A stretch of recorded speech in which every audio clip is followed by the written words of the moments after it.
Mo from Mo in the Deep End. Or, hey guys, it's Mo from Mo in the Deep End. Hopefully, this is actually live now. We are live, except for Fry, who is dead asleep because the boys have run him ragged. They really have. He is welcome, reindeer, and thank you for the email. I saw that, and that will be going on with Mornings with Mo. I put it in my community, but I will page thingy. I don't know how these things pop up. We are live. Good. Okay. You know, with technology this day, I am just making sure things are actually working sometimes. Once in a while. Um, I did put it in the community page, but there will be no nightly newsy news tonight. I know I am putting in a live complaint with real life, but uh, the boys have been invited to a birthday party, which is super awesome because, look, secretly, I've been worried about them, going to the new school, kind of having a traumatical, kind of entrance into the new school, but they are doing great, and they were well, okay, middle son was invited to a birthday party, but because it is a school where giant families are not abnormal, uh, they are not upset about the youngest, most feral. Well, they don't know the youngest, most feral yet, but they are okay with the youngest, most feral hopping along with us. But we are here to watch at least the state's opening statements. I am going to try to pop on to watch, the defense opening statements at least, and then I will probably have to hop off for the state's rebuttal. I've heard that they are fairly long-winded, um, which is actually kind of interesting because I think that they were for the most part, it was the defense in this case that were kind of, "Oh my gosh, would you guys forever just get to a daggone point?" But without further ado, let's get started. Looks like Gareth has just because I love playing it, and I just love playing it. He is in his oh, crud, I can't play it from that, I forgot. He is in his sad Merkimer okay, I will play it at 1.25. If it at any point sounds weird or odd, let me know and we will yeah, he continues to not wash his hair. I don't know if as I speculated earlier, PurseHouse is only one step up from having Prison Pocket as your last name, and he just has decided to not shower. I feel sorry for his defense counsel. Yeah, he's a poor little fella, isn't he? Let's go. It's not about passion. Look at the facts and look at the evidence. This is where a juror sometimes will get in trouble. Speculation. They start guessing or speculating about evidence that we never talked about. Witnesses we never testified. So don't speculate. Other evidence that you never heard of. Other evidence that someone may have mentioned, but it was never introduced. Don't speculate about what that would be. I don't Attorneys, think this so. is not about the attorneys. I like that attorney. I don't like that attorney. It's not about that. And I know you're not going to. It's not about the defendant as a defendant. How do I balance things out? It's not about that. Oh, and in case a certain, narc is, this is not a White Claw. It's an energy drink. Okay, I would just like. What can a jury, a fair and impartial jury, consider? Well, I consider wish it within were a White Claw. the elements of the crime. You're going to get a copy of those jury instructions, and it's going to tell you what elements that people have to prove for murder and for the special circumstance of lying weight Good and all the day, other Ghostery and crimes. Sal. Testimony of witnesses. You know, there's a reason why this witness stand is so close to the jury. And so you can be close enough to watch their demeanor while they're on their stand. How do they respond to the questions of attorneys? You can hear their voice. Do they answer right away? Do they hesitate? When Robert Cauchon testifies that Amy was his Well, I would look, as petty as I claim to be, I am not petty to the point of life ruination, but I would not put it past some people. So, I just thought I'd put it out there because while my cup says this is probably vodka, I just figured for spit and giggles, I would clarify. was this amazing person. Is he just making that up? When he says, the reason I talk to people is because I want people to know about her, not just that she was someone's fiance. There's more to her than that. So you judge the credibility of witnesses. Exhibits. You're going to get all those exhibits we introduce in front of the jury. You're going to have those back there so you can review them, including the videotapes, the ring videos, what have you. The law. You're going to have the law. Remember, you all said one thing when we're selecting a jury. We will follow the law as given to us by the court. And this is why you're going to convict them of burglary, of murder in the first degree, and the special search of lying in wait when you committed this murder. Logic and common sense. Aside from the law, you know what happened here. This is not a defendant who was depressed, and the depression made him go get nicotine, made him go get gloves, made him cover up cameras, made him wait for 3 to 4 hours. No. Logic and common sense. That's why you're going to go guilty on all these charges. What is the truth? Well, the truth is not just because I'm at the telling you what it beginning. is. I The feel truth like is- did we miss something, or did Law and Crime cut off a couple minutes? Because I feel like we came in a little bit, like a couple minutes in. Am I missing something, or is it just me? Full disclosure, guys, I don't know if there's going to be a rainstorm tonight, but my leg is kind of on fire, so okay, alright. I was just making sure that, because 'cause I'm like, I feel like I came in about 2 minutes in as he was talking, but that makes sense. I was just making sure I hadn't had a stroke, to be very honest with you. What do the witnesses corroborate? Okay. As long as I hadn't Paramedics, had a cognitive Michael issue. Herman. Her text messages about fearing this defendant, what he was going to do to her. What the evidence corroborates only one reasonable interpretation. And He broke in. I am on with intent to kill. 1.25, so if at any point this gets If they really have a annoying motive. to anyone, let me know and I will Or cut just it someone down. just got picked up from the One. street and the police officers are blaming this person. You have those text messages. You have their interaction at XBIS. You have the anger he had. Physical evidence. The ring videos, his DNA at the location, 1 out of septillion, that's him. But you also have the ring video showing it's him. Yet we spent so much time on different questions on these witnesses. Amy's injuries tell you a story of how he beat her. Not a struggle, a beating. They're not, the same size and weight. They're not like fighting it out. Statements by defendant that incriminate him. I just interneted your phone. Whatever he's telling other people on those recordings, those jail visits. Whatever he's saying in front of those people at the XBiz. You ruined my life, bitch. The reasonable interpretation of circumstantial evidence. So this is an important instruction. Direct and circumstantial evidence. Direct evidence is like we had a witness right there that saw them do it. Right? We don't have that. In most crimes, you're not going to have necessarily a witness who sees the crime on the 3rd floor of his bedroom committing. But what you have is circumstantial evidence. Because circumstantial evidence is not directly proven fact to be decided, but it's evidence of another fact or group of facts from which one may conclude the truth of the fact in question. For example, videos, physical evidence, defendant's text messages, victim's physical injury. So the circumstances, what do the circumstances tell you about what happened and about defendant's intent? And in TV, sometimes you hear all they have is a circumstantial evidence case, as if that's not better than someone identifying someone who could be mistaken about their identification.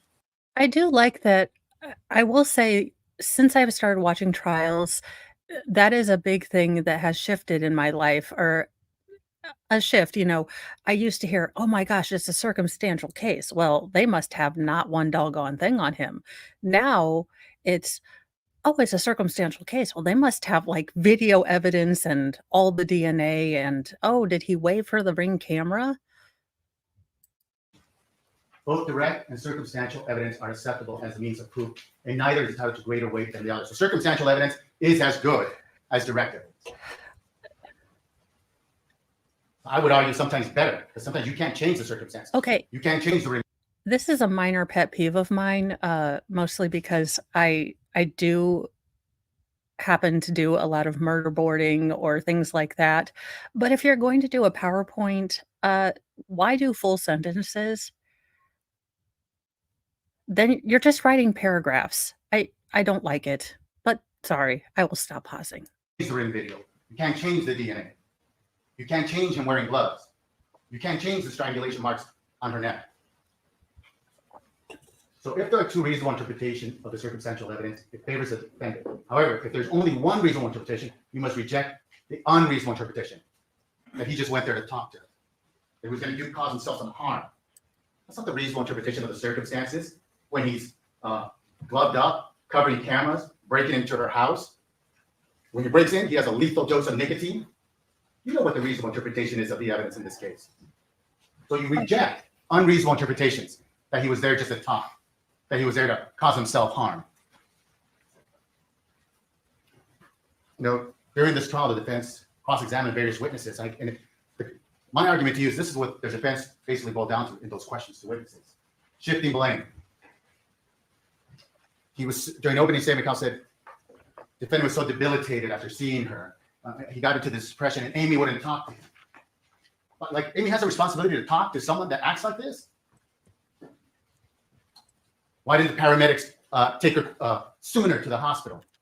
Well, how does that change that you strangled her and that you threw her over the balcony? How does that change that?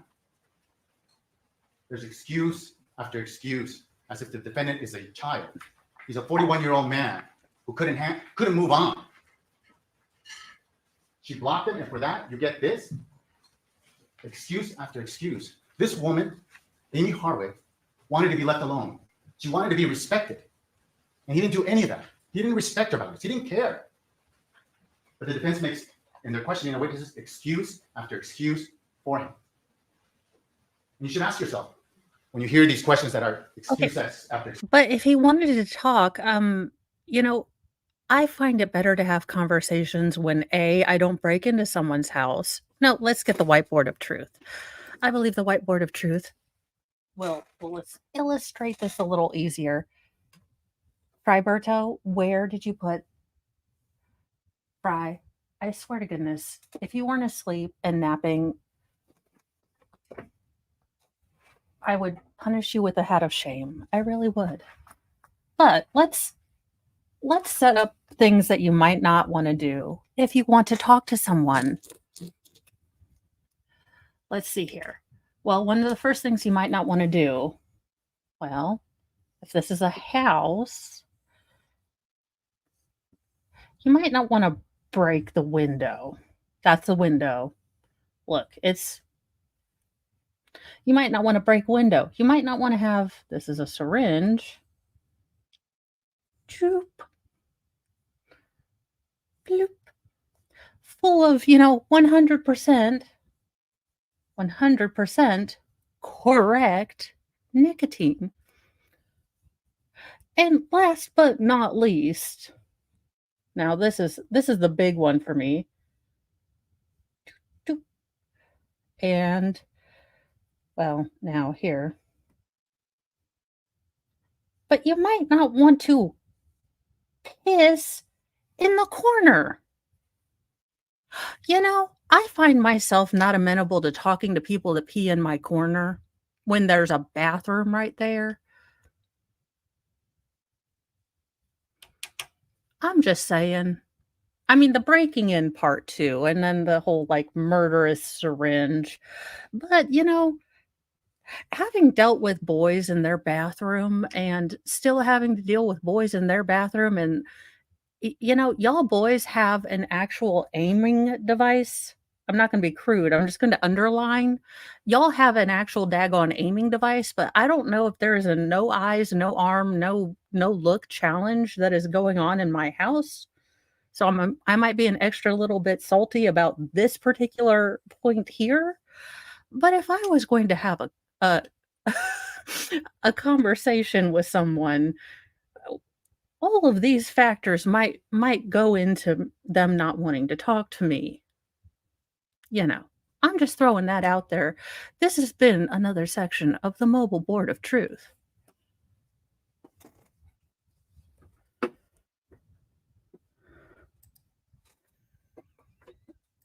Excuse for the defendant. How does that change defendant's plan, evidence of his plan? How does that change that he's identified as the killer? How does that change his cover-up? Those text messages to women 2 hours right before he breaks in, laughing at text messages of other women within 46 minutes after throwing her over the balcony. How does it change her injuries, the strangulation, the beating? How does that change that? It doesn't. But it is a distraction. It could distract the juror that they keep pointing out issues that they brought up with these witnesses, which really doesn't change what he did. So don't be distracted, ladies and gentlemen. Focus on the actual crime, his actual actions, what he did here. Counsel kept asking, how about these Nest cameras? Well, They issued a subpoena for the next conference the very next day. And you heard the evidence. They got the videos. They don't show much. Defense counsel just threw it out there. Was there a camera on the third floor? There's no evidence that there was a camera on the third floor or that one was working. So why just plant that for the jury out there? Why not confront a witness and say, is this the camera we're talking about? Are these the videos we're talking about? Don't be distracted, please. Focus on the evidence. You have to consider all the evidence in the case. The law. So I'm going to explain the law to you in a moment. We've charged the defendant with 2 counts here. Count 1 is murder. So you're going to decide, did he commit Oh, murder? no, I didn't want that one. I wanted to make. Amy Harwood without justification. What is this? You're going to find that it is murder. And then you're going to decide your next question is going to be, is it murder? All murder starts off as second degree. Is this murder of the first degree? And I'll explain to you what gets you to first degree. It is murder of the first degree. Basically, what gets you to first degree is either it's premeditated and deliberate, meaning you thought about it, you considered it beforehand, or also murder while lying in wait. Did you catch someone off guard when you killed them? After you find that it's murder of the first degree, your next question will be, is the special circumstance of lying in wait true? Did he kill her? Did he catch her off guard when he killed her? And the answer is true. The second count is burglary. You can decide, did he break into her home? Is it second degree burglary or first degree burglary? First degree burglary is when you break into someone's residence. It's residential, where someone lives. There'll be a special allegation. Was there a person present when he broke in? Yes. We all know that Michael Herman was present. So you're going to find this true. And that's it. Murder defined. A human being was killed, Amy Harwood. The killing was unlawful. And the killing was done with malice aforethought. This language, malice aforethought, doesn't mean, it means he thought about it beforehand. In other words, it didn't just happen in that second. It was thought before that. I want you to, cause of death. There's an instruction that defines your cause of death. And that causes death if the death is direct, natural, and probable consequence of the act, and the death would not have happened without that act. The natural probable consequence is one that is a reasonable person would know is likely to happen. And I'll explain that to you in a moment. More than one cause of death. There may be more than one cause of death, and that causes death only if it's a substantial factor in causing death. A substantial factor is more than trivial or remote. However, it does not need to be the only factor that causes death. And here's why. Because a lot of those questions of the defense, it almost seems to shift blame to the paramedics, law enforcement, for not taking her to the hospital at a certain point in time. When Dr. Lucy said, after he dropped her from the balcony, her liver was lacerated, her kidney was lacerated, she suffered brain damage. Dr. Lucy said, had she been right outside the OR, the operating room, she would have survived with those severe injuries. So his act of strangulation is a contributing factor to Amy's cause of death. Then that's it. He caused the death. Him dropping over the balcony, that's the cause of death. You don't have to question anything about what time did they get to the hospital or anywhere else. He's caused her death. He has been a substantial factor in causing her death. I will say that has to have been the most offensive thing about this whole trial is the defense, both of them, Doogie Howser and Helen Lovejoy, going up and asking everyone why they didn't help Amy more, why they didn't help Dr. Harwick more. That has been absolutely the blame shifting. I was searching for words and he's perfectly outlined the real thing that has, I think, bothered us all about this trial is that the defense hasn't really had a defense in so much as they're like, well, were you really acting, quickly to save her life? Again, it was like, but you weren't rushing around. It didn't look like on that body cam that you were doing much. I mean, that particular line of defense, I think, was, oh, well, I mean, I'm sure he has a last name, but do we really want to use it? I mean, lawyer Franzel, it fits. And he does seem, he does look like he enjoys a good box of Franzia wine. For verdict watch, I may include boxes of Franzia wine, I'm just saying, in the thumbnail for reasons. Malice aforethought. There are 2 types. There's express and implied. So all murder starts off with a second degree. Express malice just means an intent to kill. And sometimes defense counsel make it seem like, well, how do you know what was in his head? Well, circumstantial evidence. Have you ever heard the term actions speak louder than words? His actions tell you more about his intent than any words that defense counsel are arguing or asking their questions of the witnesses. Lethal dose of nicotine. That does not just happen out of nowhere. That does not land on his lap. He has to go get that. He has to go obtain that. It's a poison that if you inject it into someone, it may not be detected unless they're looking for it. So it's your choice of weapon to kill. This is worse than a gun. You got to go somewhere to go get this stuff. Her markings on her neck, strangulation. He's actually using his own hands to snuff the life out of her. That's a lot of anger. That's a lot of hate to do something like that. And he knows it's a 3-story balcony. And I do hope she was unconscious. And she did not experience that. But he knows when he's doing that he's going to kill her. He's going to finish her off. So that's an intent to kill. You can infer from the facts his intent to kill. There's implied malice. It's intentionally committing an act. The natural consequence of the act were dangerous to human life. Knew that the act was dangerous. Deliberately acted with conscious disregard to human life.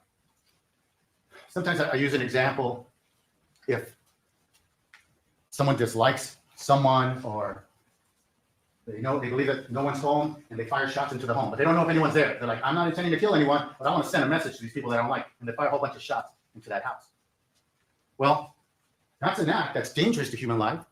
It's conscious disregard for human life, because you should know that someone may be in that house. There may be a child, there may be someone, and even though you're not intending to kill anyone, someone could be hurt and killed. That's a conscious disregard for human life. That would be an example of implied malice. Not in this case. In this case, for you to find second-degree murder under implied malice, you would have to ignore the fact that he brought a lethal dose of nicotine and that he dropped it from the balcony. You would have to ignore those facts, but you're not going to do that. This is not second-degree murder, but we'll get to first and second. All right. To get to second-degree murder, some of you may think, oh, this is intent to kill. He brought the lethal dose of nicotine, he strangled her, he threw her over the balcony. Some of you may say, and you're not going to say this. It's not going to be implied malice, because it's not just a conscious disregard for human life. But it doesn't matter which one you think, express or implied. As long as you think it's one of those, you're guilty of second-degree murder. But this is an intent to kill. When you look at all the facts, when you don't ignore the facts, this is intent to kill, express malice. So once you're in express malice and intent to kill, because he breaks in, he waits for her, he has a lethal dose of nicotine, he strangles her, he drops her over the balcony, then you have to ask yourself, is it willful, deliberate, and premeditated? That gets you to first-degree murder. Another theory is lying in wait, and I'll explain that to you. Well, and that's what, excuse me, I was eating a snack while he was talking. But that is the part of the, defenses. If you go back into, I'll make a playlist for this after I finish this, stream, but the defense opening statement was maddening in the unin it was like the unholy love child of Sarah Boone and Daryl Brooks. She had made me mad, so it wasn't intentional kind of logic. Out.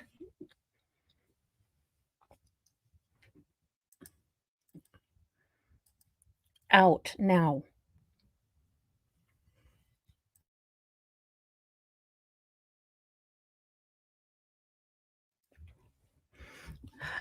It was it was really, basically, he was a big sad guy. He just went over there to talk. It was, they they got into a struggle hug. Somehow he unintentionally hugged her neck, sort of. Then she parkoured her way out to the balcony because she was scared, and then she fell off of the balcony for a reason, and he got scared and he ran away. I mean, the cliff notes of his defense, and it was maddening to the point that I thought I was going to say all of the curse words together in repeat form for about a loop for about 5 minutes, that it was so ridiculous. But that's basically boiled down to what his defense was, and it was all the stupid. So, that's basically what they're arguing against. I mean, he left all the evidence, but I am curious to see what the defense has to say, but it has been 27 pounds of stupid in a 2-pound bag. That gets you to first degree murder. So either one of these theories proves first degree murder. So let's go through them. Deliberate and premeditated. Willful means intentional. It means it wasn't an accident. Like, I'm not accidentally strangling her. I didn't accidentally have this nicotine on me. I didn't accidentally drop her over the balcony. Deliberate, formed by careful thought and weighing of consideration for and against the course of action. We're talking about a 41-year-old man, computer programmer. He knows what he's doing. He planned this. He chose Valentine's Day to do this to her, to end her life. He knows what the consequences are if he does this. He knows. He knows he's going to go to jail for the rest of his life if he kills her. This is not a child. This is not someone that doesn't understand what the consequences are. Premeditated, consider beforehand. Before he goes over there, he knows what the consequences will be. He knows what he's doing. That's all you need for premeditation deliberation. You consider before, you know the consequences of your actions, and you still go for it. There's no exact measure of time. His is well planned. It's methodical. This is not like some person sees someone they don't like, takes out a gun and goes boom, boom, boom. That would be an intent to kill, by the way. And that could also be premeditated and deliberate. You have the gun, you aim, you make sure you hit a vital part, and you fire multiple shots. That's premeditated. I actually like how he's really going in and he's explaining this, because I think these are concepts sometimes that, unless you are really into law and really into nerdiness like us, and we've kind of gotten through and we watch lawyers, and we've had the, kind of, I was gonna say blessing, but, we've had the opportunity to have lawyers break this down for us. This jury might not have had this. I really like that this prosecutor is taking time. I hate his PowerPoint, but I like that he's taking time to break this down, because I don't think prosecutors always do it this way, and I think using real world examples and taking then examples from this case is really making it easy for them to understand why he's charging things, how to use the law that they're going to be given, and I I think he's doing a pretty good job, but that's just me. Meditated and deliberate. So you don't need a long time. As long as you had enough time to think about what you're doing, think about what the consequences are going to be, and you decide, this is not an accident, I'm going to do it. A cold, calculated decision to kill can be reached quickly. The test is the extent of the reflection, not the length of the time. So here, we have it is so planned out. How he has to weaponize himself with that nicotine, how he has to get gloves, how he has to find her house. So he found her phone, and then he had to find where she lived. Then he had to figure out how to get up there. He got caught off guard. Those Ring cameras were installed a week before he did this. And from the video, the way he covers that up, it doesn't look like he was expecting those Ring cameras to be there. Lying in wait. This is another way to get to first degree murder. The defendant murdered by lying in wait if he concealed his purpose from the victim. Amy didn't know what was waiting for her at her home. He waited and watched for an opportunity to act. He waited 3 to 4 hours for her in that house, in her sanctuary, with that lethal dose of nicotine. Then, from a position of advantage, he intended to and did it make a surprise attack on the victim? Absolutely. Can you imagine the moment after Amy texts her friend about sending the photos at 1:02 a.m.? She still has to get out of her car. She has to unlock that gate. She has to walk to that front door, unlock her front door. She misses that he has broken the French doors. She doesn't think, like no one would think, that there's someone waiting for you, intending to not only cause you harm, but to kill you, who has that poison there waiting for you. So now she has to walk upstairs. And in that moment, she's carefree. Send me the pictures. We had a great night. She walks up, and it's difficult to say what happened up there on the 3rd floor. She may have placed her bag in the bedroom, dropped her phone on the bed, then walked over to the TV room, and in those closets or what have you, in that dark room at that moment, this is her surprise. The ex-boyfriend who's been trying to force himself onto her life, the ex-boyfriend she got a restraining order against 12 years ago. And so that moment must have been horrific, must have been terrifying. In that moment, she knew, based on the email that she wrote, that he intended to cause her harm. She knew what was going to happen in that moment. She knew she was in the fight of her life. A fight that she would not win. So, some of you may think, that's lying in wait. He killed her and caught her off guard. That's lying in wait murder. That's first degree. Some of you may think, all that planning, all that workup, that's premeditated deliberate. He did both. And it doesn't matter which one you decide gets you to first degree. It's first degree murder. Then as to count one murder, if you find that count one murders of the first degree, there's a special circumstance. And the law believes there's certain murders, the way you commit them, there should be more punishment for that. There's different special circumstances in the law. You kill multiple people, you torture them. There's different types. In this case, it's lying in wait, and it has one more element that will get you to first degree, and I'll show you right now. The defendant intentionally killed the victim, and the defendant committed the murder while lying in wait. What does lying in wait mean for this particular instruction? The defendant concealed his purpose from the victim. That's straightforward. The defendant waited and watched for an opportunity to act. He's waiting in her house. The defendant then made a surprise attack on the victim from a place of advantage.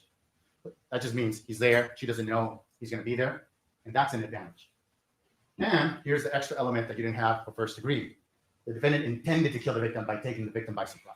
So when he broke in there and he waited, he intended to kill her. The intent was not just to harm her, not to talk to her, not with that lethal dose, not with him keeping the gloves on the whole time, not with whatever that rope thing he had around his waistband, not with him not covering his face and would be identified by Amy Harwick. So this special circumstance is true. So the elements of murder, a human being was killed, would now support that. That gets you to second degree murder. Will get you to first degree murder if it was willful, deliberate, and premeditated, or if it's lying in wait. And what gets you to the special circumstance is that specific lying in wait instruction. Okay? Right to self-defense may not be contrived. The defendant cannot claim, well, when I broke in, all of a sudden she starts attacking me. Can you imagine? Like someone breaks into your home. If someone breaks into your home, you have the right to defend yourself. You have the right to beat them. He can't claim, hey, she at was least attacking me, for so I have to defend now. myself. The right to self-defense, the person does not have the right to self-defense if he provokes a fight or a quarrel with the intent to create an excuse for use of force. So get that. Let's set that straight. Now the defense is asking, or may argue to you, voluntary manslaughter. This is not even in the ballpark in this case. And I'll tell you why. That means the defendant was provoked by Amy. As a result, the defendant acted rashly and under the influence of intense emotions, which obscured his reasoning or judgment. And the provocation would have caused a person of average disposition to act rashly and without due deliberation, that is from passion rather than judgment. Remember, the key word, a person of average disposition.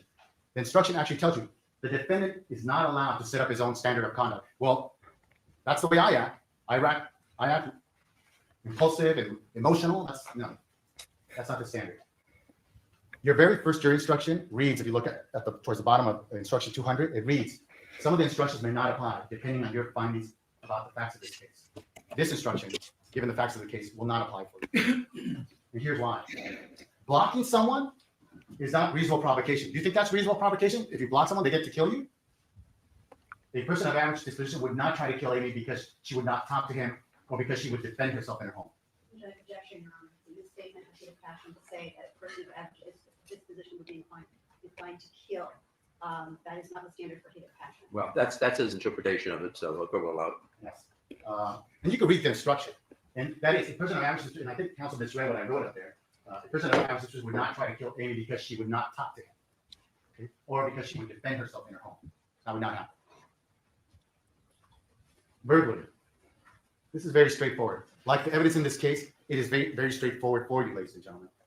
The defendant entered an inhabited house. And when the defendant entered, he intended to commit murder. So when he's breaking in and he has that syringe and he's gloved up and he's covering cameras, his intent is to kill her.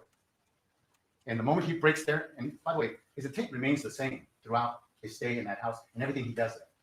But the burglary is completed once he's inside. He doesn't have to do anything else. Actually, for burglary, you don't have to commit the crime as long as you enter with that intent.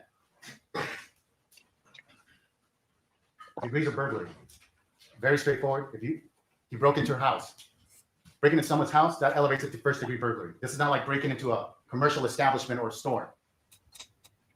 And the house is where someone lives. So how does evidence show you his intent to kill? It's not just that moment where he's strangling her. It's not just that moment when he's dropping her over the balcony. His intent to kill, you can get that from all the circumstances in this case, before the murder, during the murder, and after the murder. They all show his intent. So let's talk about before the murder.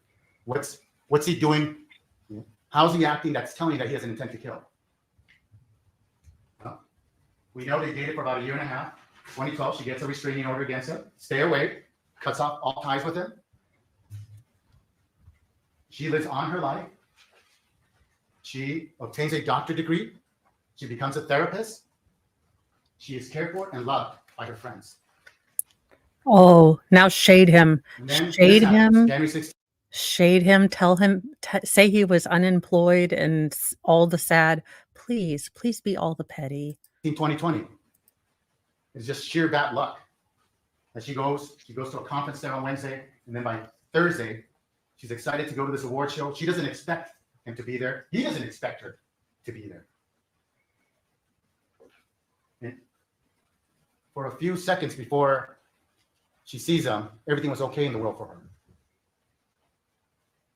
But then you get these statements. No. You ruined my he life, wasn't. bitch. You know, the defense kept examining Hernando about this. He said, I testified. I heard that. I heard the tail end. Yes, they told me that he said that, but I also heard part of it. That's his testimony. Hey, By the Shizzy. way, is that something? You know, the whole "you ruined my life." Is that so different than the horror files and accessing them in 2019? Aspen Jamison said she was in the middle of a conversation. I don't believe that there has been any testimony about any drugs that were in his system. As far as I know, he also didn't testify other than being the big sad. I believe he has been placed, wait, I take that back. I believe he has also been placed on antidepressants in, jail, which may have, sort of an explaining factor in the weight gain, but that's all that I know as far as, you know, drugs. Now, I don't even know where he got the 100% pure nicotine, so I can only I can't even hazard a guess, to be honest with you. Conversation with Amy, and the defendant just barged right in between them, like she didn't exist, because it's all about him. He's the one that feels entitled. I gotta be heard. That he had an angry tone. That's what you described his tone, angry. He said something to the effect, "You fucking ruined my life." Does that sound like love? Or does that sound like anger and hate now? I'll allow it. No. Amy writes an email to herself later that morning. And you'll have it, and you can read it to yourself. And it's coming in for the state of mind. What her state of mind was of fearing the defendant. She would have never consented to him breaking into her home. She would have never consented to him just waiting there for her. Oh, That's well, what she says in her own words, the last paragraph. this is truly a Mo channeling Baker stream, but where is Bunny to be mad when I'm pausing every 5 seconds? This, coming from my own little, like, square high school, I had no idea you could buy 100% pure nicotine. Who knew? The last paragraph of that email.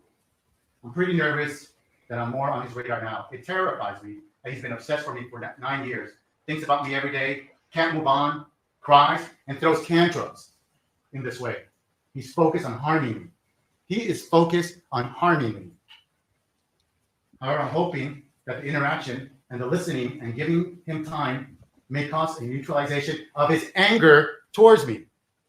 Is she describing it as his sadness towards me? No, she's afraid because she can see the anger in him. And she dated him, and she got a restraining order against him. And she describes whatever's happening at that ex base as tantrums and anger towards her. Not this debilitating depression that the defense argued to you during opening statements. Defendant begins to stalk Amy. And I'm not meaning this in the legal word, I'm just in general. He finds her phone on the internet. He will then find her house where she lives. He will then go to her house and break into her house. That's what I mean by that.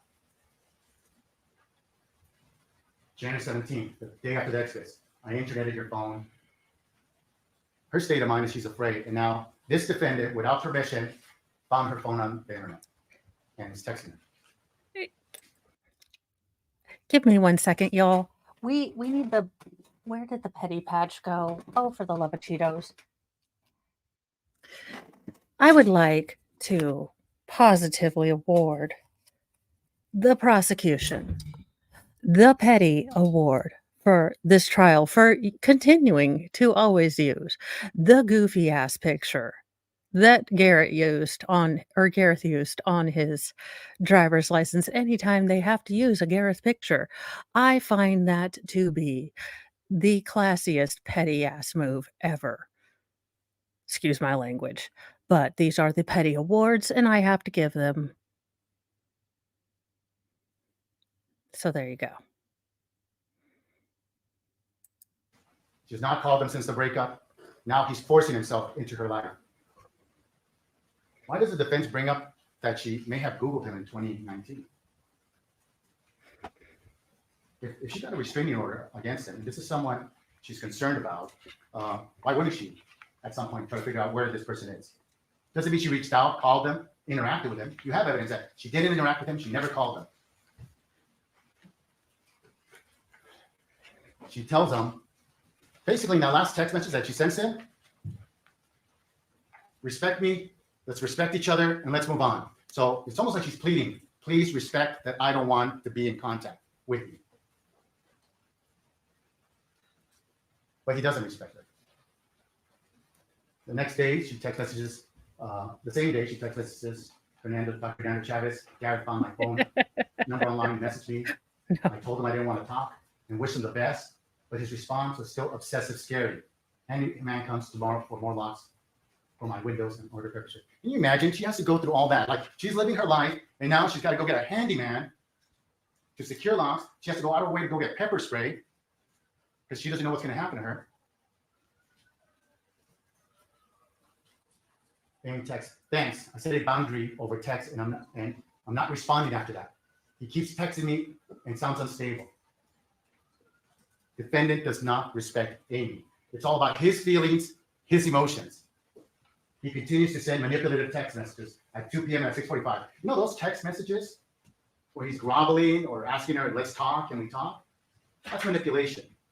It's a 41-year-old man trying to force his way, in a nice way at first, back into her life, but it's not working. And she's going to cut him off.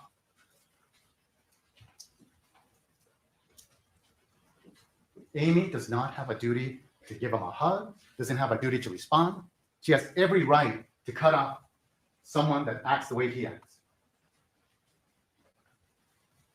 Saturday, January 18, 2020. He leaves a voicemail message, crying, trying to force himself back into her. This is all manipulation. This is all tantrums. She increases home security, new locks, and brings security cameras. I'm sorry, Nest security cameras. Sunday, she blocks him. Now you're done. You're cut off. You're not going to have access to me. And that is what triggers a lot of these events when he's completely cut off. He can no longer grovel to her. He can no longer leave voicemail messages to her, leave text messages to her. Texas Grace Stanley. I blocked him through text message. But because of his level of obsession, and I definitely don't think I'm in the clear, I have pepper spray at the house now. My roommate is on alert. I'm upping my home security cameras. Can you imagine living like that? Like you have to do all that just to live? Uh, okay, I'm going to be generous and say that some people may not have home improvement, even the most basic DIY skills, where maybe those of us in more rural or out of the way places have to do it ourselves and kind of know that these things are maybe not as difficult as they seem if you've never done them before. I mean, these would be things that maybe if you've had to do them, if you've been in a situation where don't have the money to pay for a handy person, and you have to do the old look on YouTubes and see how you do it. I mean, maybe he's never lived in that world. I don't know. But yeah, he does seem to fail to understand that, yeah, there are people that just do it themselves. So now the defendant is plotting against it. Now he has no access to her. Finds her phone in January. She's blocked. This is premeditated and deliberate. When we talk about premeditation deliberation, he finds her home and obtains a poison to kill Amy. And he selects a poison where he could get away with it, right? He injects her. She may go into seizure. She may vomit. They would have to see the needle mark to even try to test for that poison. He doesn't smoke. You hear that in the jail conversation when they say, oh, but you don't even smoke. He goes out of his way to get this pure nicotine. And he picks Valentine's Day. Why did he pick Valentine's Day? Well, Valentine's Day is a day where Amy, who's social, who has friends, would probably be out. She's either with a date or she's out with friends, which is what happened. And she is out with friends. And these are the last moments of her life when she was happy.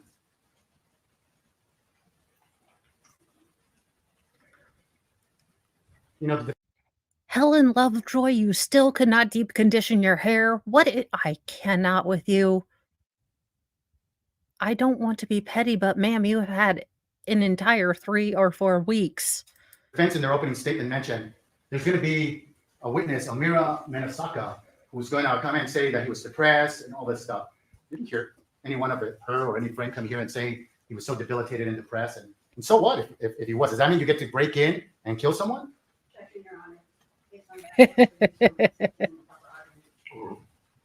Okay. Defendant's actions speak louder than defense counsel's words about what happened in this case.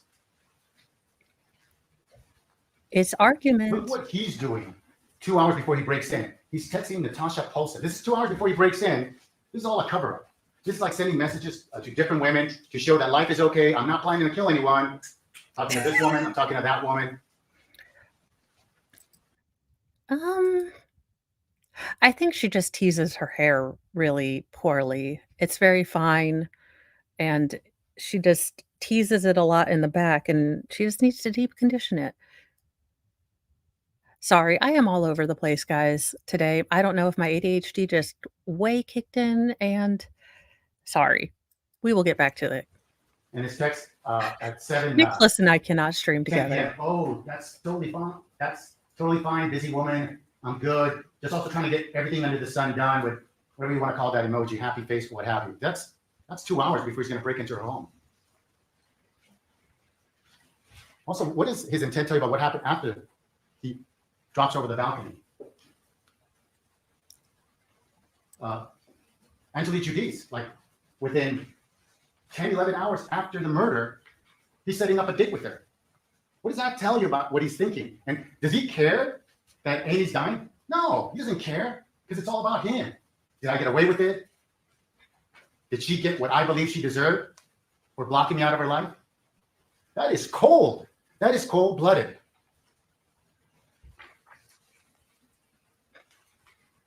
So, pursuant to his plan, he comes up from the empty lot from behind.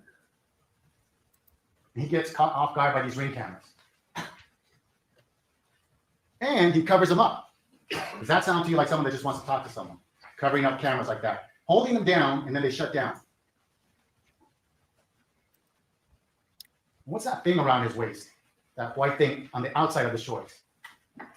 That looks like rope or something else that you could use to hold her down and inject her with that poison.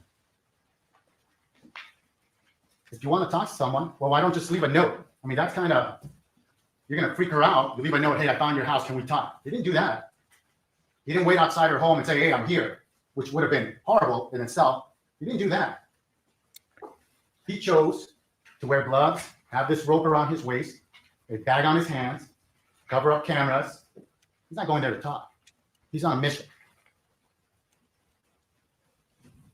You have Michael Herman, the roommate. Earlier, before the scream, he doesn't know exactly when, but earlier he hears like something like a dish breaking. Well, that's the defendant breaking into those French doors.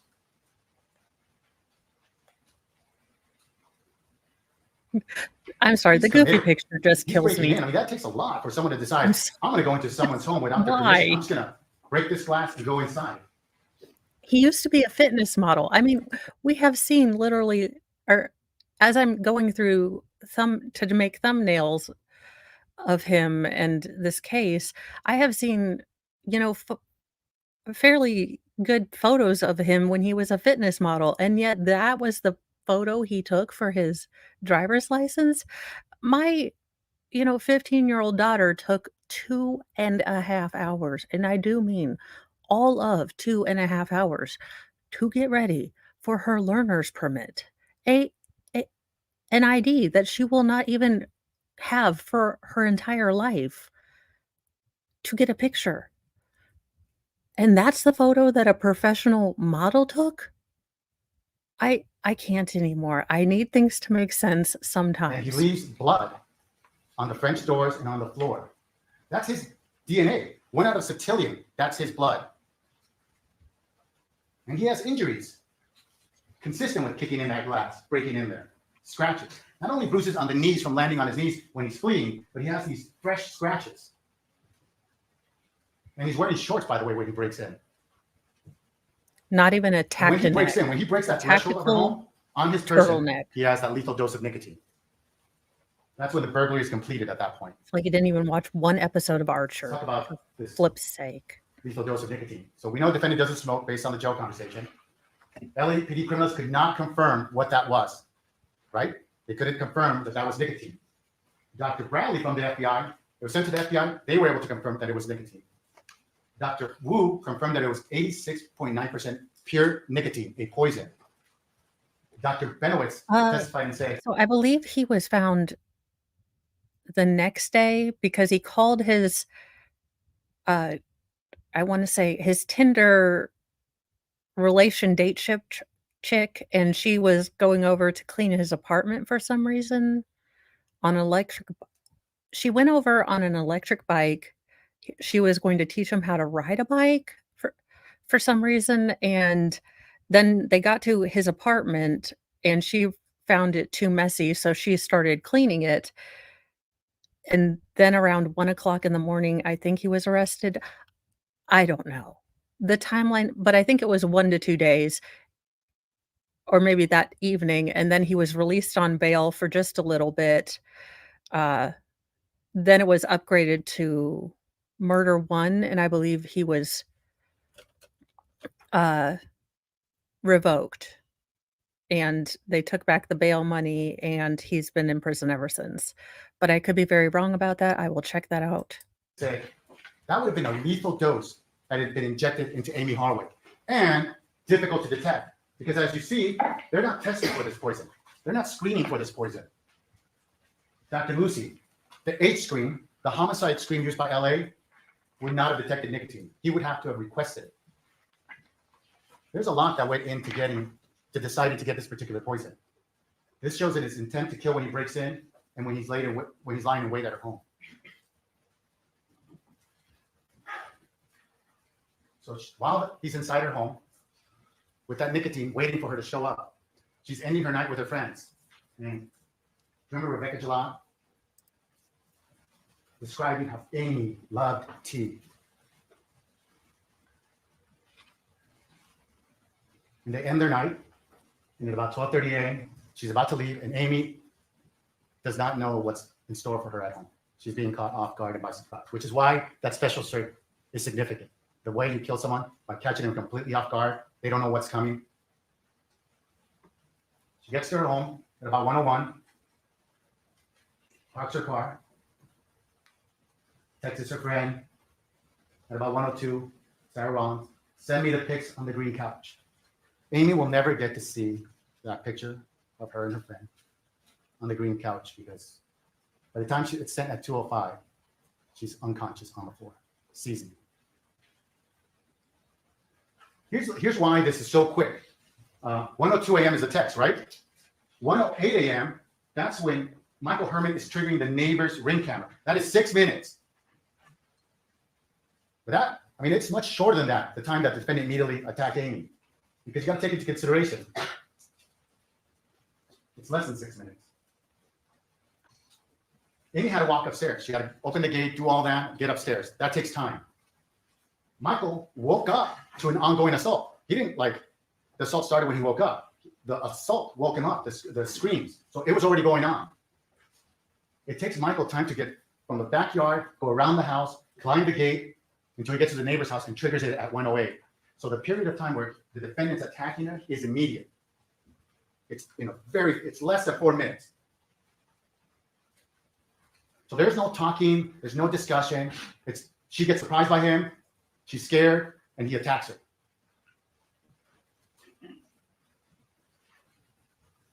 Defendant's actions during the murder tell you about his intent to kill also. So we talked about before the murder, now during the murder. Let's see what his actions tell you. Well, he knows he's bigger than her. He didn't show up to someone's house because he thought he could get a challenge. He knew he was bigger and stronger than her, and he was muscular. So at 1:02 a.m., he's up there waiting for her. And he's been there for 3 to 4 hours with a lethal dose of nicotine. He doesn't remove the gloves, he keeps them on.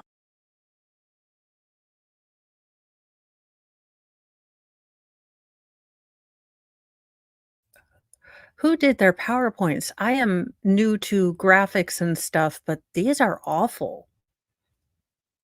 I try to do better, but good lord. On. And he does not leave. Why did he leave? If he just wanted to talk to her and change his mind, why not leave?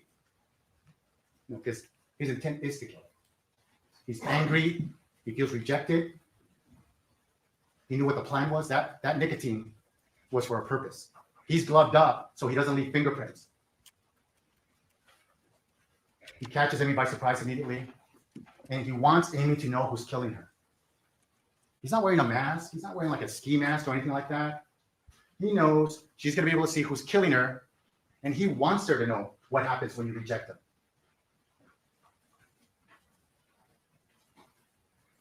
Michael Herman yells out, "Leave her alone, motherfucker." And so at that point, the defendant knows either he's going to get caught or someone's going to come up and intervene in his plan. By the way, the term "this is a struggle," this is not a struggle. This is an assault. This is not like two people that can fight each other that are equally matched. This is someone that's catching the other person off guard.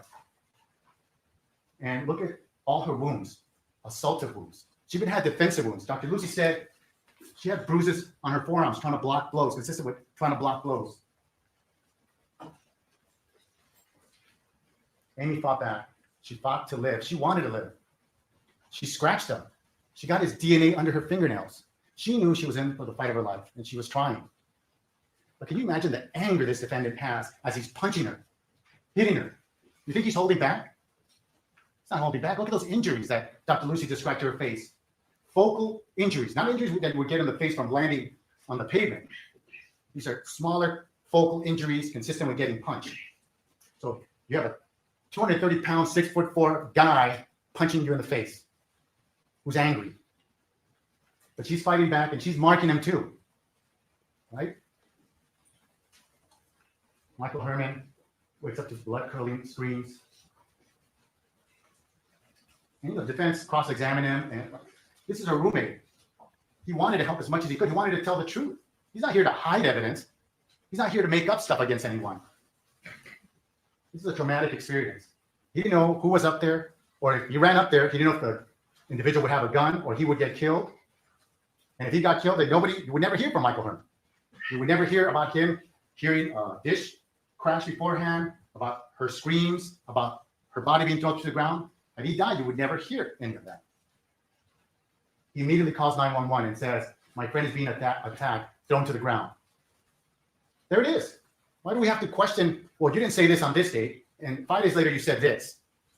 People are not machines, they're not recorders. And sometimes witnesses may remember, something may jog their memory and they can remember one more fact. It's up to you to decide. Did he make up any facts? On February 17th, he left a voicemail message for the detectives, heard a plane crash earlier in the evening. This is before any of that LA article that defense counsel questioned him. That defense counsel questioned Detective Masterson about. You know what's interesting? They didn't ask Michael Herman, hey, Michael Herman, let's be fair about this. Here's this LA Times article. Did you ever read that before calling the detectives and telling them on February 20th that she got choked? Did they confront him with that to see what his answer would be? No. They waited to ask Detective Masterson. He would not know how to answer Michael Herman's question. Don't be distracted, ladies and gentlemen. Focus on the evidence in this case.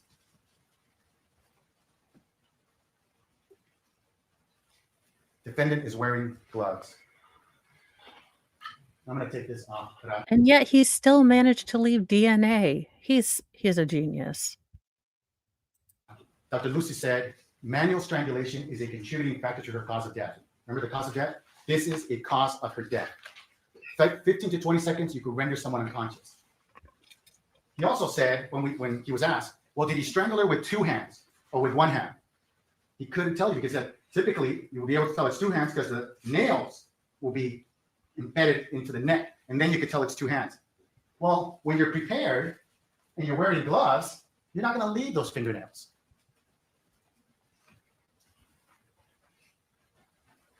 Hey, motherfucker, leave her alone.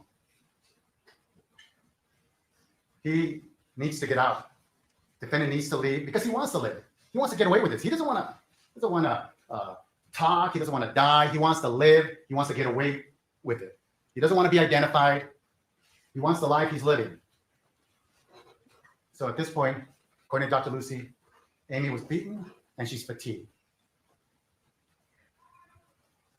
She's not this, as the defense presented during the opening, this athletic person that all of a sudden the defendant lets her go, and then she on her own decides, the way I'm going to get away from this is I'm going to climb on the outside of the balcony after being strangled. I'm going to have the strength to do that.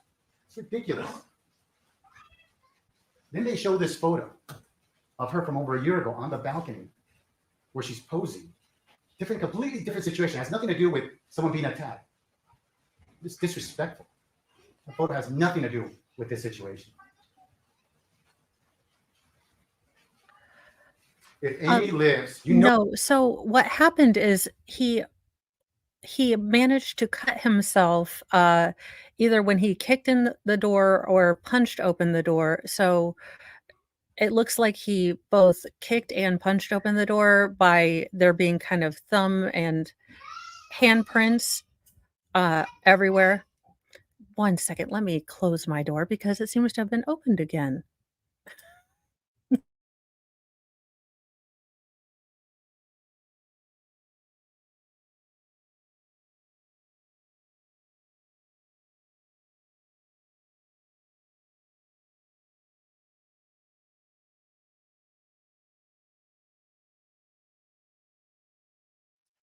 But they were also like gardener's gloves. They weren't neoprene gloves or like any sort of like surgical gloves.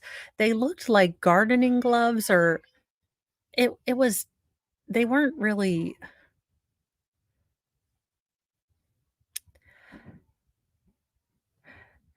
yeah, be careful. But he just left all the evidence you know this. pretty much. You know that if Amy lives, she's seen his face, and this defendant's life is over. She will identify him to the police, and his life is done. He does not want that, and he's going to kill her to make sure that she does not tell anyone what he did to her. And so her fatigued body, her beaten body, is dragged over to the balcony, and there's a blood smear there. Remember when we told you we can't always prove every single thing. That's not the point. Either he got it from his glove or part of her body, her face that was bleeding, got the blood on there. But you know, in trying to drop her over the balcony, he dropped that syringe. So when he's lifting her over the balcony, he knows how high that is. It's 21 feet. He knows what he's doing. He's going to finish her off. She will not be able to identify him. And that's pure concrete down there. Anyone would know. Even a child would know if I dropped this person, they could die here. But he's not a child. Dr. Lucy, what did Dr. Lucy say? Doubt she would have survived if right outside the OR. Given the liver laceration, the kidney laceration, the brain damage, it wouldn't have mattered. Injuries to the face are focal, meaning she's being punched. Defending pressing on her right shoulder. I don't know if any of you caught this, but there's an injury that with at least like a white circle here, there's pressing and there's pressing on the back. So that's a defendant attacking her with his big hand. Manual strangulation, we already talked about that. Gloves prevents from knowing if it's two hands, but that's the point of gloves. The reason he got gloves is to cover up the crime. He doesn't want to leave fingerprints. He doesn't want to leave anything that's related to him. He wants to get away with this murder. You know, then Dr. Lucy is cross-examined by defense counsel, and she's asking, well, didn't you tell me and this Aaron Mintz something else? And he says, no. And you know what happens after that? There's no Aaron Mintz that comes here and says, he said something else. There's none of that.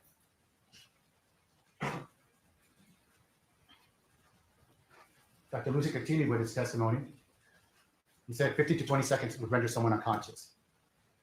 Here are the fall injuries. Pelvic fractures.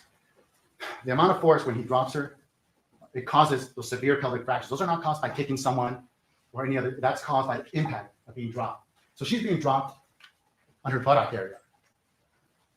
Lacerations to the liver, it's that force of hitting the concrete that sends that shock and lacerates the liver. Lacerations to the kidney. The right scapula, there's a fracture on it. It takes a lot of force for that to happen, he said. The right middle of the head, brain damage. A lot of the right side damage. No injuries to the back. She didn't land on her back. She wasn't holding on to some rail and then landed on her back. So again, this isn't Hollywood. If this man strangled her and punched her in the face, she was most likely unconscious. This isn't, Black Widow or something else. If you get, your gourd rattled that hard, you instantly get brain swelling, you instantly get unconscious making. I mean, she was not going to be able to parkour her way over the bench and dance athletically, aerial ballet her way through this.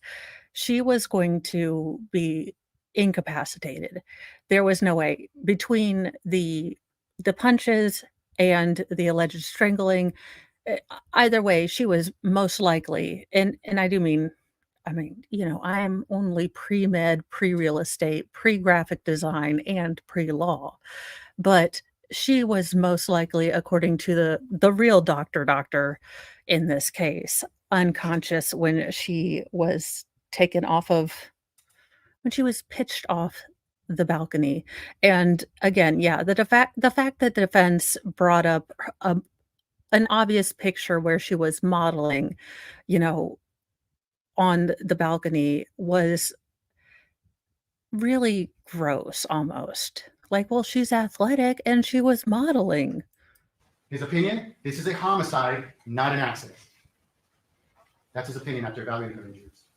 This is consistent with defendant picking up Amy and dropping her over the balcony and her landing on her buttock area, shattering the pelvis, damaging the liver and the kidney, and then the right side, causing the damage to the right shoulder and the top of the right back hip. And then she just falls flat after that on her face. Not that she hit the face, because had she hit her face first, there would have been severe fractures, which there were not. The defense during their opening said, we're going to hear from Bob Malik, who places her on these 3D stills, holding on to the railing with one foot on the awning, speculating that whatever damage was in that awning, she caused it. How do you get to that? How do you prove that was not there before this all happened? And how does she do a crunch after being beaten to hold that position? What we do know is our 3D expert created these 3D to help you understand the relationship of all these buildings and location of evidence. And he said he took a measurement from the ground to the floor of the balcony, and that's at 17 feet and 7 inches. And that report that you read from Malik was off by almost 3 feet for that distance. Don't speculate about what Mr. Malik would have testified. He didn't testify. They didn't call him. They said they were going to call him, but they didn't call him. So don't let that distract you from the actual evidence in this case. I'm almost done, ladies and gentlemen. No, you have this look like how much more? There's not that much more, I think. All right, the syringe, he drops in the balcony. He didn't know he dropped it. Had he known that he dropped that syringe, he would not have left that there. He would have picked that up. In all that commotion and dropping her over the balcony, that fell out of his person. Either he was holding it or it fell out. It doesn't matter. He left that behind. Because now he knows that there's someone, a witness downstairs, Michael Herman, who's yelling. He has to end her life quickly because he has to get out. Because if Michael Herman is yelling, she's yelling, guess who else may hear this? The neighbors may hear this. So what are defendant's actions after he's done this, after he dropped her to her death? Does it show that he's depressed, upset, or does it show, no, he wanted to kill her? That was his whole intent. Well, let's see. The very first thing he does, Amy's there. You saw the body-worn video. How do you leave a human being in that condition and not try to help? How do you not help her? If you loved her at any point, why not help her then? Why not try to call 911 so the ambulance can come? Because it's not love. It's hate and anger now. So he runs through the kitchen door, runs right by her. And I'm going to ask you, look at the photos of her body near the area where he would have to run by. It is so close. It's like right here. And so she, at this point, is, like unconscious. So much damage to her neck from the strangulation that it's difficult for her to breathe. And he renders no aid. Instead, he thinks about himself. He thinks about his survival, and he just walks right, runs right by her, breaks that arm of that statue, jumps over the fence, and leaves her to die. That's more of an intent to kill. He just leaves her to die. And he's still wearing the gloves.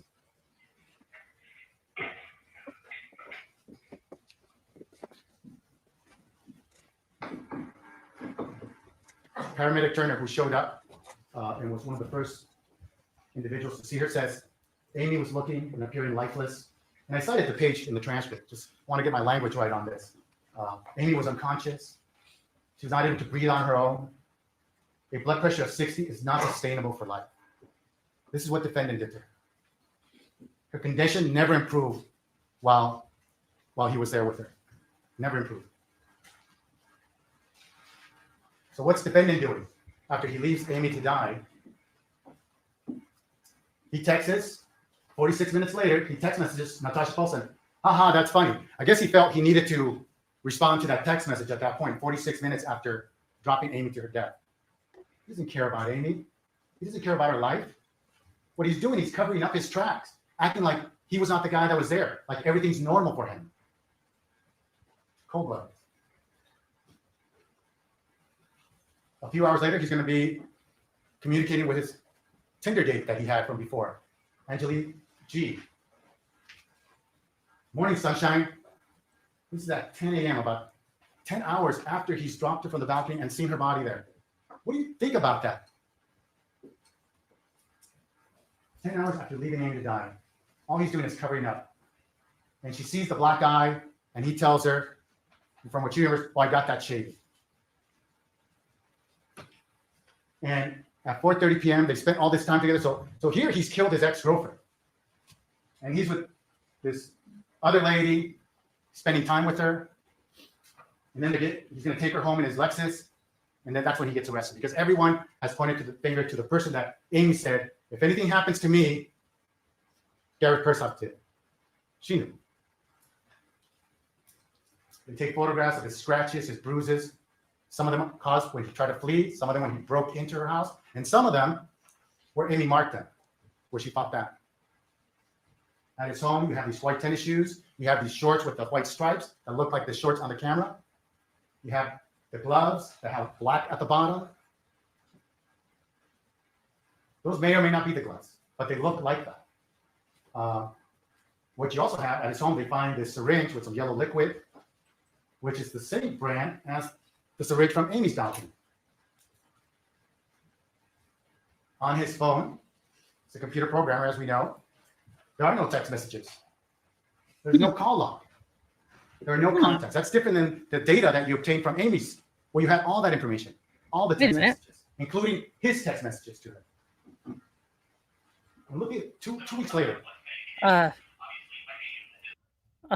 Farrell, I'm just saying if you're out there, I would like the Gareth PurseHouse treatment if I ever happen to pass away. Erase my history.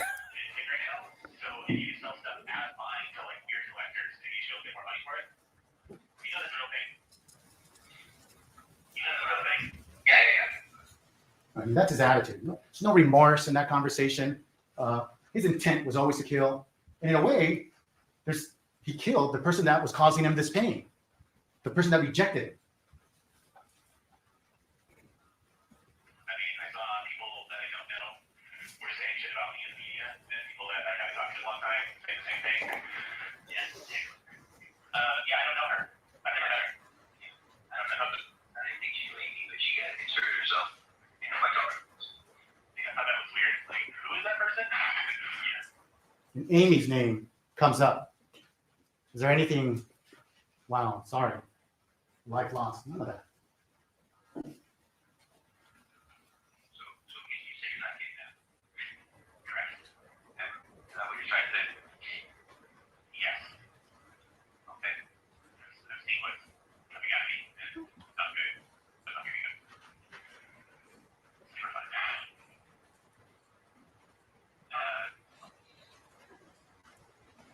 That's his attitude. Not some depressive state. No remorse. Doesn't care about Amy. So, I already told you the elements of murder. How you get the second degree, willful, deliberate, premeditated, lying in wait. First degree, the special circs, lying in wait. And we've already discussed how you get to premeditation, deliberation, and the special circs of lying in wait. I'm going to end it with this slide. This is a reasonable doubt. It's the definition of reasonable doubt. I want to start off with what it is not. This is my last slide. It's not beyond all possible doubt, because anyone could play that game. Or is this possible? Is that possible? No, it's beyond. It's not beyond. Why would you be such an unrelenting douche?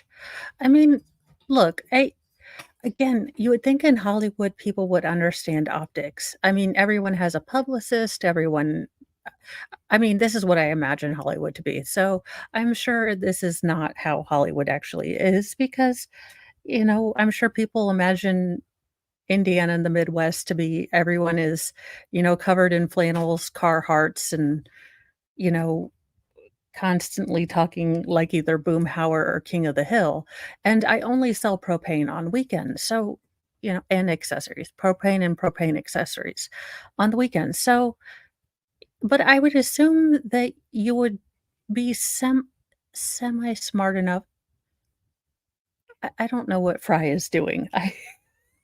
But I rarely know what Fry is doing. My co-host is the living embodiment of ADHD.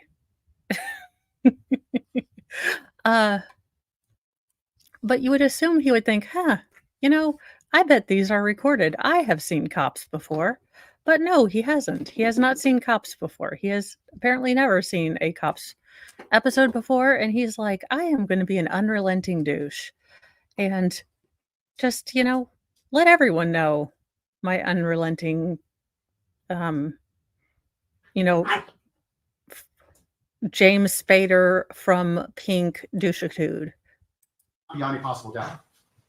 It is not beyond an imaginary doubt. It's not a juror saying, well, I can imagine this and that. No. It's not a percentage. Did the evidence show this by 90%, 70%? It's not a percentage. It's not beyond a shadow of a doubt. That's a movie term. You don't even get that in the law. It's not based on a hunch. It's not a juror saying, well, you know what? I know the evidence is overwhelming. It shows he did it. It shows he planned it. It shows he had the motive to kill her. But I got a hunch that I missed something. It's not a hunch. It's a juror carefully looking at all the evidence. It is reasonable. That's the key word. It is a reasonable doubt. And the 12 of you get together and you'll know what reasonable is. It's based on the entire consideration and comparison of all the evidence. That means the juror doesn't isolate evidence. Oh, this evidence, there was issues with it. No, it's, you look at the entire case. And what is looking at the entire case show you about his guilt? It's an abiding conviction of the truth of the charge. What does that mean? That means the jurors here would say, look, if they presented the same evidence that they presented in this trial during the 30 or so days we were here, if they presented it to me a month from now, I vote guilty on first-degree murder and the special search. And if they showed me the same evidence 20 years from now, the same evidence, same defense, same arguments from the people, and same evidence, 20 years from now, based on the same evidence, I would vote the same way. It's an abiding conviction for the truth of the charge. Ladies and gentlemen, Amy Harwick lost her life. She had a life to live.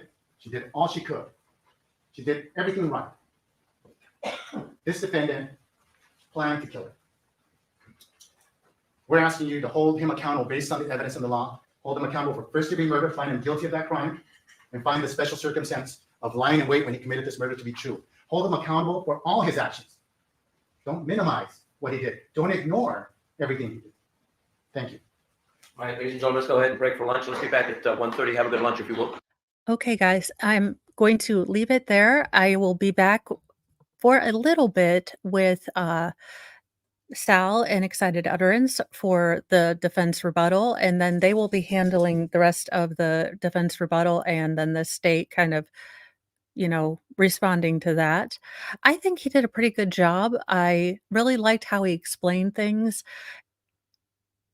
I liked how he kind of threw shade on, again, he was able to put into words what, was really bothering me about the defense.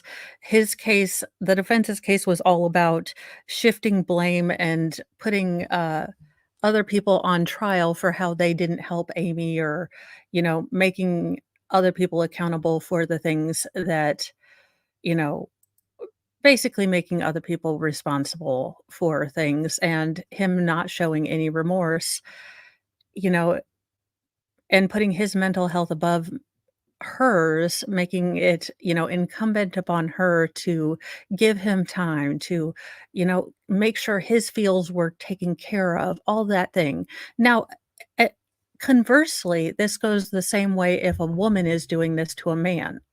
If a woman is acting the same way to a man, it's the same thing. I have no chill for that either.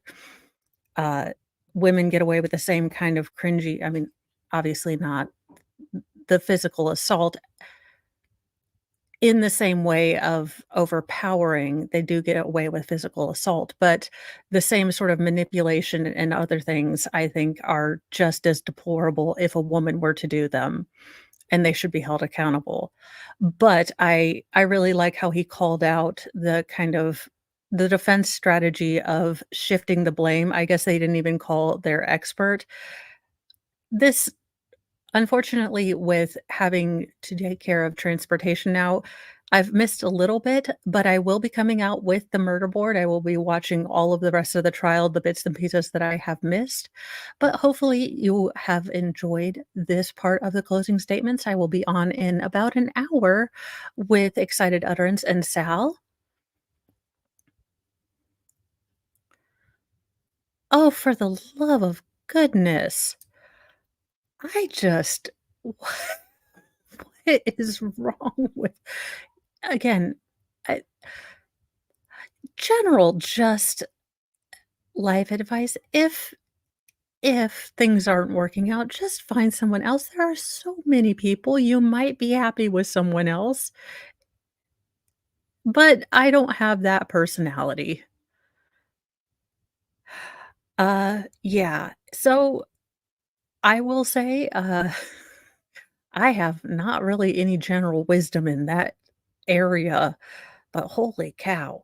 Yeah, so I will be on in about an hour. I'm gonna take Friberto out and let him run off some more of this energy because he seems to be in between, unconscious napping. And then, we will be back. We will do that, and just as a friendly reminder, I did put it in the community notes. I know I said it at the start of the stream, but there will be no nightly newsy news tonight. The boys got invited to a party, so I will be out with people. I will be peopling out in the people world, which will be, well, we have to change it up sometimes. But I am lodging a complaint with the real world. This is 2 nights in a row, and this cannot be tolerated. I will see you guys in about an hour. Have a great Wednesday while we take a break from each other. We're on a break. It was a break. In true Ross voice.